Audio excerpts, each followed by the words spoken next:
Hello everyone, and welcome back to my channel, Read, Share, Repeat, where we discuss books from the perspective of an aspiring fantasy author.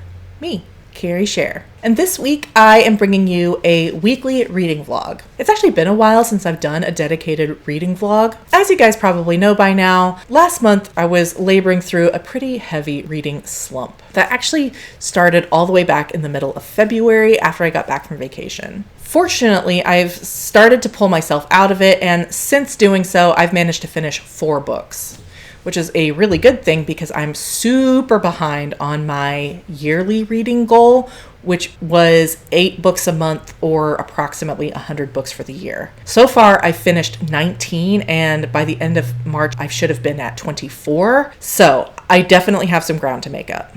Fortunately, I'm super excited about these books that I've chosen for this vlog, and I think that'll help propel me towards that goal again. First up for my physical read, Faithbreaker by Hannah Kaner. Now, I'm not someone who has an extensive list of anticipated reads because I'm just so behind the bandwagon on so many great books and authors that I'm looking behind a lot of the time instead of ahead. However, ever since I read Sunbringer around the same time last year after it came out, this book has been at the forefront of my mind. Sunbringer was actually the first 5-star book I read last year, following a 4.5 that I gave Godkiller. If you're unfamiliar with the Fallen Gods trilogy, it follows 4 principal characters in a world where gods are summoned into being via prayer and offering. However, sometime before the story began, there was a war between the gods that drew in mortals and ended up wreaking havoc on the mortal landscape and claiming the lives of thousands of mortals. And in the aftermath, the tide of public opinion was turned against the gods. And in this particular kingdom,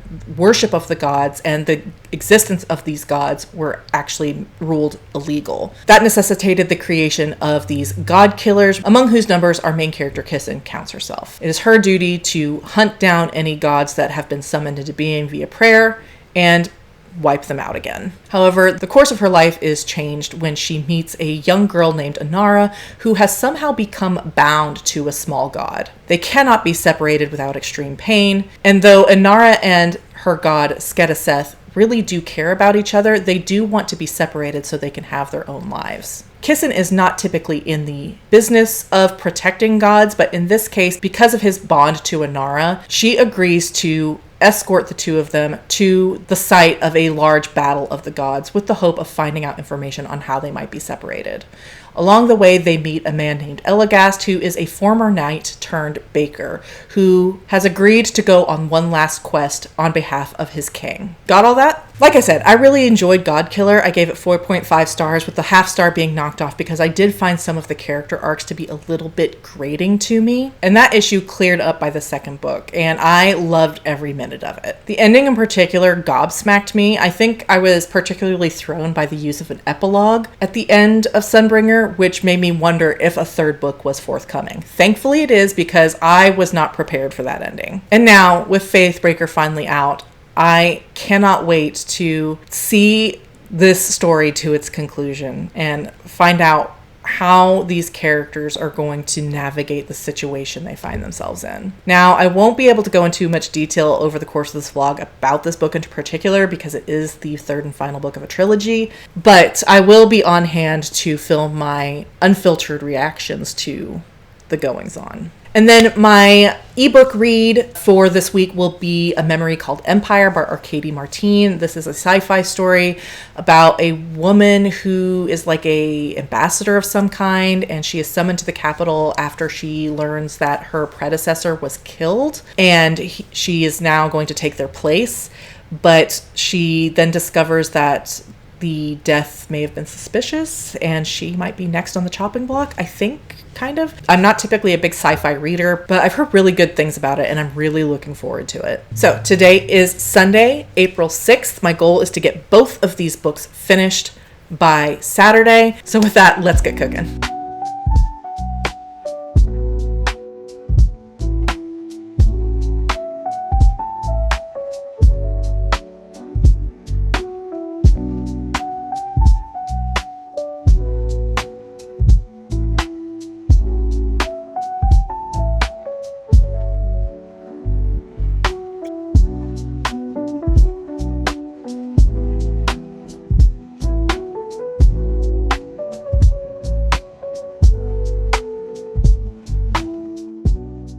Hello everyone. It is now later on Sunday, and I have just hit the 25% mark of Faithbreaker, which I apparently forgot to bring in here with me. But the fact that I had 2 other videos to film and 1 to edit, plus the first edition of my new Drabble series to also film and edit and post, and a paper to write, and all of my usual Sunday chores to do, plus the fact I forgot to update at 10%, should tell you how I'm feeling about this book so far. Yeah, I'm flying through it. 25% is 100 pages, and it didn't feel like it. Unfortunately, there's just not a lot I can tell you about this book, about the plot at least. I will say that throughout this whole series, of the 4 principal characters, Elagast has been the one that I've really struggled with the most, just because he always seems to act just off kilter to my expectations, enough to be frustrating. And I think that's to Hannah Kaner's credit,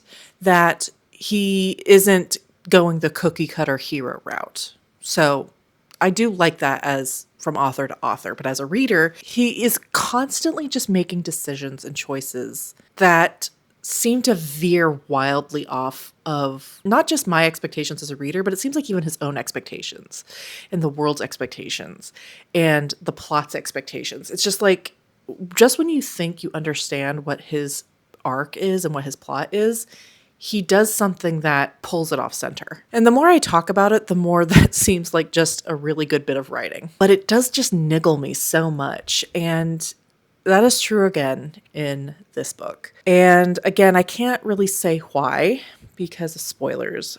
But let's just say that if his arc ends the way the narration is strongly pushing it towards, I'm going to knock a whole star off. And I'm not joking. I feel very strongly that his arc should not conclude the way that the text seems to be wanting it to go. But with everything I just said, it's possible that it's on purpose. The narration is doing this on purpose. And then he's once again going to do something that's going to yank it out of my clearly defined path of expectations. I hope, because I really don't want that ending for him. Like I said, I think I do like him, or at least I want to, and I do want the best for him. And I just don't think that the ending he seems to be moving towards, I mean, I don't know. There's also an element of like just what I want as a reader in that as well. So, but again, I can't tell you what that is. I would love to do a spoiler review of this book. We'll see. But anyway, so that's where I'm at. I've read the first 15 pages of A Memory Called Empire. I'm still firmly in the prologue though, so I really can't say much about it other than it's a sci-fi. That's all I got so far. I'm interested to see and I also think this would be a book that my partner would probably be really interested in too. But anyway, so that is my Sunday update. I anticipate finishing this book pretty quickly, probably by Wednesday, if I had to guess, and only that late because I do have other obligations this week. My daughter has a voice recital tomorrow, and then I've got to film the bookshelf reorganization video that should have already gone up by now by the time you're seeing this, but I'm exceptionally nervous about it because I've never done one before, and I just think I'm going to make it look really ugly. But it is time. I've got to figure out something. Anyway, so I've got to do that on Tuesday at the very latest, and then on Wednesday my daughter has an appointment. So I anticipate reading 100 pages a day between now and Wednesday. Should be wrapped up by then. And if that is the case, then I'm going to try and finish Holy Sister by Mark Lawrence, which for some reason I'm really having trouble wanting to read, despite it also being the 3rd book of a series that I've really enjoyed. And this one's way shorter. This one is only 320 pages. But if I finish Faithbreaker before the end of the week, that will be what I pick up physically after. That's my reading update. I'm having a lot of feelings, and all I want to do is go back to the couch and read more. But I do, unfortunately, require sleep at some point. And I have to finish getting everything ready for work tomorrow. So I have to leave it live for now. I will check in with you probably tomorrow after I've done quite a bit more reading. I'm hoping to also get more into A Memory Called Empire as well. So I will see you then. Hey everyone, it is now Tuesday evening, and everything I said in the previous clip about reading a lot, you can just disregard, because I have actually not gotten that much reading done over the last day and a half. So I am now to the 15% mark of A Memory Called Empire by Arkady Martine. This is a science fiction, and I think I'm liking it. I like kind of the shape of the plot about this woman who arrives as an ambassador to this galactic empire, only to learn that her predecessor died under potentially suspicious circumstances, to say nothing of the fact that both her predecessor and herself were keeping a pretty big secret, in that her government and her people have this sort of technology where you can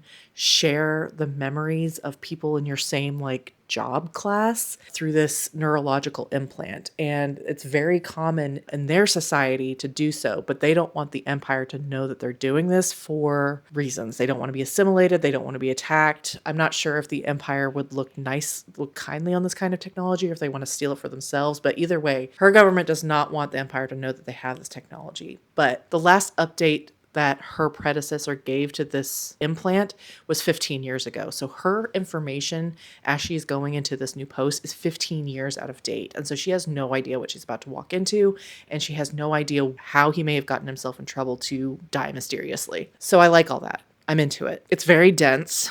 There's at least 2 epigraphs per chapter so far. So there's a lot of information, a lot of lore, and, world building in the periphery. But I think I like it. It's just taking me longer than I would care to admit to read, especially since it has to go back to the library in 5 days. And unfortunately, I've only read 1 additional chapter of Faithbreaker since we last spoke.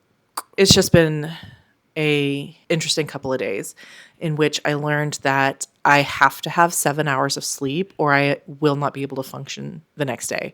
So like on Sunday night, I pushed it maybe 45 minutes past my bedtime. And by 9:30 yesterday, I was miserably tired, and I ended up going to bed early. So as much as I would like to be a person who just pushes themselves beyond their limits, I just can't. And I don't have the discipline to push myself when I'm tired, apparently. So anyway, I'm going to try and do more reading tomorrow for sure of both books. Hopefully tomorrow evening I'll have a greater update for you. But so far, I'm enjoying both books. And if I were up to me, I would be spending the next 3 or 4 days just laying in bed reading them. But alas, a girl's got to eat, which means a girl's got to work. So I will check in with you tomorrow to let you know where I'm at with both of these books. Hello, everyone. Just checking in for another quick reading update. It is now Wednesday evening, and I have made some strides in both books. First, I'm going to touch on Faithbreaker. I only read about 50 pages today, so I'm at just about the halfway point. I have some thoughts that I think I'll save for when I finish the book, but there is one particular thing that I think is going to prevent this book from being a 5-star like Sunbringer. Yeah, I don't really want to talk about it just yet. I want to kind of see how the book ends and see where I end up on this particular facet of the story, but it was something I had a problem with in Godkiller. And before you jump to conclusions, it's something that I know I mentioned in my review of the first book, but after I read Sunbringer and it wasn't a problem, I stopped mentioning it anytime I mentioned Godkiller, because I thought it was just I thought the author recognized, but it has rearisen, and I'm a little bit bummed about it because I think it would be so much stronger without this particular subplot. And I also think it's probably an unpopular opinion. We'll see. Like I said, we'll see how it ends. So apart from that, though, I'm really compelled by the fighting and actually Elo's half of the story. Kissen and Inara are just on a boat doing adventure shit, trying to recruit, and that's really boring, unfortunately, whereas Elo has all the action. So there is that. And it is really nice to see Elo kind of in his element. In the previous books, we see him in his element as a baker, but that is sort of his second profession. His real element is as a commander of men, and we saw a little bit of it in Sunbringer, which is why I warmed to him so much more, I think, in Sunbringer, because in Godkiller, you could just feel that he was trying to mold himself into something that he wasn't, and that moving back into that role of leadership as specifically a soldier is so much more natural to him. I'm not saying he's not good as a baker, obviously he is, but we're really seeing him in his element. I am liking aspects of his arc and I'm disliking aspects of his arc. Again, I will save the criticism until after I finish it and I have all the facts. So that is Faithbreaker. And then I also got to the 26% mark of A Memory Called Empire by Arcadia Martine. And I'm not going to lie, the last 10%, like nothing has happened. Nothing is happening right now. I'm just waiting for something to happen because we are now at 25% and I want to see movement. I'm very, very intrigued by the court intrigue or the government intrigue and the lore of the world that our main character is now inhabiting. But there's just a lot of wasted scenes, I think, or there's just a lot of like nothing is happening. And unfortunately, the court intrigue isn't enough to stand on its own just yet. That is the main thrust of what's happening so far, but it just feels very unsupported and kind of weak and slow and a little bit boring. It's not been the smashing success I hoped it would be in terms of reading, but that's okay. I still have faith in Faithbreaker. Like I said, apart from this one element, I'm really compelled. I just wish something more would happen with the ladies. Like especially Kissin. Kissin has been completely neutered in this book. Completely. She hasn't done fucking anything. That's not true. She's done one thing. There was elements of that in Sunbringer too, where she was just trudging along. But at least we got to see her kind of be a survivor, which she has always been from her childhood. She has always figured out how to survive. There was a really good line, I wish I had my copy in front of me and I could read it, about how she is stronger for living in a world that has made her afraid and the pain that the world has dealt her and how it makes her stronger. I just wish that she would get something to do, but I'm only at the halfway point. Anyway, so that is that. I anticipate finishing, I say this with a grain of salt, I anticipate finishing Sunbringer, Faithbreaker by the end of Friday night. If I go to bed on Friday night and that book is not finished, I will kick myself in the face. A Memory Called Empire, I might need the whole weekend. It's just a little bit longer and just a little bit slower. That is my reading update. I will check in with you tomorrow and we'll go from there.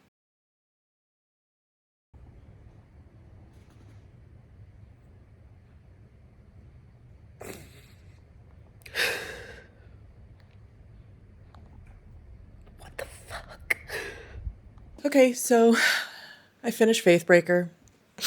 I am too emotionally distraught to go into my full thoughts, so I will sleep and bring you my full thoughts tomorrow. The only thing I have to say is, what the fuck? See you tomorrow. Hey everyone, it has been a couple of days. It is actually now Saturday afternoon, and I think I'm finally ready to talk about Faithbreaker. But first, I'm gonna do a little spoiler warning because it is kind of impossible to talk about anything about this book without spoilers for not just this one, but the entire series. So I'm gonna put a watermark up here. If you want to avoid spoilers, you can come back when this watermark goes away and it will be safe for you guys to come back, okay? So 3, 2, 1. I honestly was a little bit disappointed with this book. I still liked it, but there were a couple of major hiccups that really disappointed me, and 80% of those are wrapped up in the romance subplots that Hannah Kaner introduced in this book. There are two main romance subplots, one between Kissin and Inara's mother, Lessa. Yes. And one probably more expected between Elo and Aaron. And I hated them both, not to equal measure. I definitely hated Elo and Aaron the most, but I also wasn't a huge fan of Lessa and Kissin. And it kind of ruined a lot of my enjoyment for this book, to be honest with you. And to be fair, I wasn't even really that big of a fan of Elo and Kissin in Godkiller. I thought that felt kind of shoehorned in and kind of out of nowhere. But the fact that this book made me appreciate that relationship more should tell you something. I talked a little bit about how Elo's character arc always does something weird in all three books. Just kind of veers off in a way that just rubs me wrong. And in this case, it was definitely falling back into Aaron's arms. This book kind of plays up their relationship as a kind of epic love story where they never actually admitted their feelings to each other, even though they both wanted each other. And that didn't really feel earned, I suppose, especially given how Godkiller plays out. It definitely feels like Aaron had some longing for Elo, but that Elo had always held back and considered Aaron more of a friend and someone he admired and looked up to, but not necessarily in a romantic context. And then you add in everything that Aaron has done since Godkiller, not, the betrayal, sacrificing Elo, everything he did to Inara's family, and even some of the actions he takes in this book. It's really gross. And towards the end of the book, Elo goes to Aaron and says, I can never forgive you. I can never forgive you for what you've done. This is how you've hurt me. You told me you were giving me up in exchange for power. How can you ever expect me to want you? I can't forgive you. And then they hook up anyway. And it's just like, it's so disheartening that he gives in and answers that call to someone who has hurt him so deeply and who has done harm to him and others around him who he cares about. And it doesn't seem to matter in the end because of the situation they're in. They're at war and they're desperate. And Elo especially has been suffering excessive loss, extreme loss. And he even admits to himself that he's just so tired of being lonely and being alone and having no one he can go to vent his feelings. But Aaron, and it feels manipulative on Aaron's part, because even in that confrontation right before they sleep together and Elo is laying out all these transgressions, Aaron is still trying to defend himself. He's still saying, but I didn't succeed in killing you when I tried to sacrifice you for power. So, and it's just like, why should he get what he wants? Why should Aaron get what he wants? And why is this in any way good for Elo? Why is Hannah Kanner trying to play this as the culmination of a great romance? It's not. It's awful. It's manipulation. It's abusive. It's toxic. And it's gross. And it did not feel good at any point. And from the very beginning, when you can see Aaron trying to pull on his heartstrings and Elo like having his heartstrings pulled and feeling that gravitational pull back to Aaron, I immediately was like, I could see immediately where it was going. I knew exactly how it was going to end up, and it did. And it was really disappointing. So that was a huge disappointment for me. And the only saving grace is that Aaron doesn't make it out of the book alive, which is what I wanted. I wanted him to die, and I wanted him to die as a result of his hubris, which he does in a way. But it was just frustrating because even after Elo is reunited with some of the people he cares about, including Kissen, and he knows that he has an option. He doesn't have to just rely on Aaron and Aaron's comfort anymore. He still goes back to Aaron. So it isn't just that he's lonely and needs someone and needs familiarity and comfort and someone to love him, because he has that with other people. And Kissen is right there and is prepared to, offer. And he's like, Aaron. And it's just like, man, what are you doing to me? What are you doing to me? So again, that really, anytime I was in Elo's chapters, it was, and there was moments of that, I was really unhappy with that subplot. And then you get to Lessa and Kissen, and I didn't mind so much their romance. I wasn't really in love with it because it felt excessively fast, because it only, builds up in this one book, and just very much unnecessary and kind of shoehorned in. And then I realized after I finished that building up Lessa to be Kissen's love interest in this book actually took a lot away from a lot of narrative weight and power from Inara and Skedi, because so much of what's happening on their leg of the quest has to focus around Lessa and how Kissen is falling for Lessa, or having the hots for Lessa or whatever. And it's just like, and therefore Inara and Skedi don't have much to do at all in this book. And it's really disappointing. A lot of that leg of the quest is kind of boring, to be honest with you. They're going off to find allies for the war.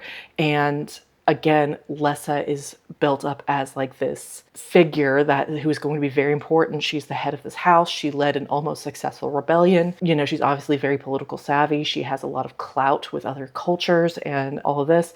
And then you have Nara, who is this godchild who is doing nothing. essentially, just nothing until the very end. And that kind of is the point, because the end is so wrapped up in Inara and Skedi and what they have between them and their love. It was not my favorite choice to put Inara and Skedi on the back burner, only to have them be the heroes of the story at the end. The fact that the romance between Lessa and Inara felt really unnecessary, didn't really add anything to the plot at all, and the fact that it took away from two characters who have been important to the plot and were the heroes of the climax. Why would you do that? That was really the bulk of my disappointment. The fact that 3 of the 4 principal characters are wrapped up in a leg of the quest that really doesn't accomplish much or do anything, or it takes a long time to get to where they're adding something, was really disappointing. And then you have Elo and Aaron, and Aaron gets these, not only Aaron but Hestra get POV chapters. I wasn't a fan, and so a lot of my enjoyment of this book was sapped. I found myself frequently having to put the book down and like gather myself before I picked it back up, because I did not want to read more from Aaron's POV. I did not want to hear about him fawning over Elo and wanting to do everything for Elo, and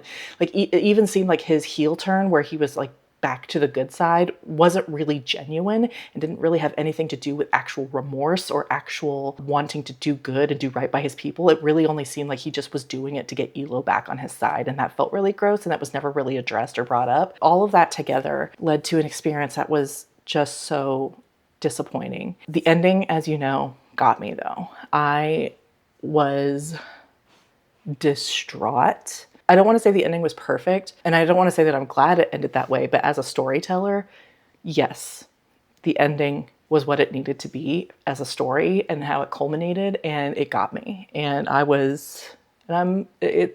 was just, it ended the way that it should have in terms of a storytelling perspective. I was so sad, so sad. I was crying before it even happened, because I could see where it was going. And in those moments, in the immediate aftermath, as I closed the book, I was like, okay, maybe I was judging this a little too harshly in the lead up to the end. So the ending wanted me to give this book a higher rating, but after I sat down and after I worked through my feelings and I wrote in my journal and I did my call pile, my initial gut reaction, like star rating, turned out to be accurate to my thoughts, and that is a 3.5. The points are docked mostly from enjoyment and plot. I think those are the 2 biggest losers, like my enjoyment and the plot itself. Again, because the plot was so, like half of it was so, not even half of it, I would say even 2/3 of it was just so slow and boring and taking away from, you know, Inara has been my favorite character since the beginning, and taking away from her and like relegating her back to just being a child who could do nothing despite what she accomplished in Sunbringer was a huge disappointment, especially considering the ending. If we had gotten more of a build up to that ending instead of focusing so much on Lessa and Kissen, this could have really blown me away and smashed this out of the water, but it didn't. It felt like Hannah Kaner was chasing a trend with romantic subplots being an important part of her stories, and it just didn't feel necessary. It didn't feel neatly woven in at all. It felt completely shoehorned in. Like the plot would not miss it, I feel, at all. In fact, it should have been lifted out, and all the time we spent, especially with Lessa and Kissen, should be given to Inara and Skedi. And if we're gonna do Elo and Aaron, we need to address what Aaron is going to do to make it up to Elo, that isn't just like, well, I don't want my country to be, you know, invaded and dominated by this invading force, because nothing is ever, he says he apologizes, but he doesn't actually make up for anything that he did. And in fact, so much of what Aaron is doing is about building up his own personal like image for the people and pursuing godhood, and he almost gets it. And I hate that he was that close to getting what he wanted and did end up getting what he wanted with Elo. And if this was meant to be a redemption arc, it failed in every respect. And yes, Aaron does die from someone who was on his side, because he failed to account for what sort of fervor he was building in people. So in that way, I was a little bit satisfied, but again, he never actually confronts any of the bad wrong that he did.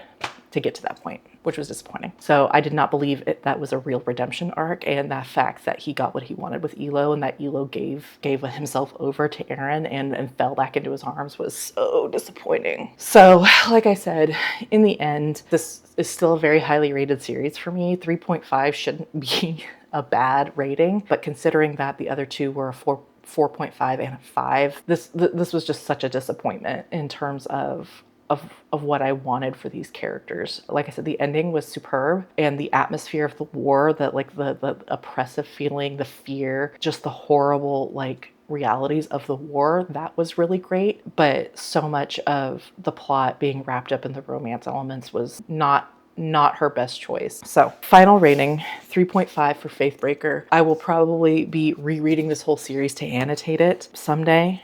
But overall, like I said, I still think the series is a really great one. That's Faithbreaker. It is, as I said, Saturday afternoon. I am about 40% of the way through A Memory Called Empire by Arkady Martine, which is the other book I was reading for this vlog. And it's kind of slow. I know I said that last time, but it has not gotten much faster, which is sort of disappointing because the whole thrust of this plot is politics, which I love. I love court intrigue, especially the setup of this woman who is not really part of the court. She is an ambassador, so she isn't a citizen, so she doesn't have access to the same rights or abilities as citizens of this empire, but she is also kind of trapped within it, especially once she finds what happened to her predecessor and what happened to him and all of that. But it's just like nothing is happening. There's a little bit that happened right at the beginning, but since then it's just been so like slow. And I normally like the endless discussions of politics and trying to figure each other out, and no one is really quite an ally with one another because they all have their own agendas. I love that, but there's just not enough happening in the plot to drive anything else forward, and so I'm just sort of wanting something to happen. I do have to return it to the library tomorrow evening, so I have got to finish it in the next 24 hours. So let's see, how much do I have left? Okay, so I have about 350 pages. No. 250 pages. That's way more doable. So I'll probably read a little bit more tonight and try and knock out like another 100 pages and then finish it tomorrow. I do have a paper to write and my grandmother's birthday to attend and a bunch of writing that I need to do. So I'm up against it. And I also have to wrap up this vlog tomorrow so that I can edit it. So, and I also have to film another video. So much. So I will do my best. I will do I have to finish it by tomorrow evening for sure. I would like to finish it before the end of this vlog. So I'll try and get some more done tonight, and then I will check in with you once I have.